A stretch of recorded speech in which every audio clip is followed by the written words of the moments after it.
Hello everyone, welcome back. In this video, I'm going to show you how to activate your Safepal wallet.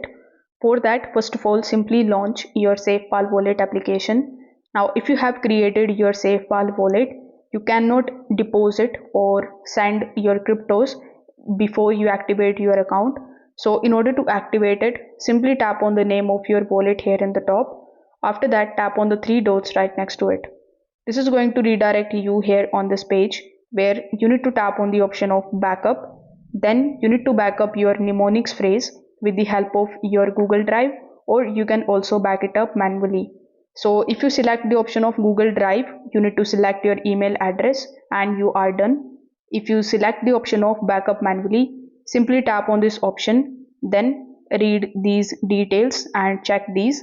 After that, tap on the option of understood, then it is going to show you the mnemonics phrase in front of you, which you need to basically copy from here, and you need to save this somewhere safe.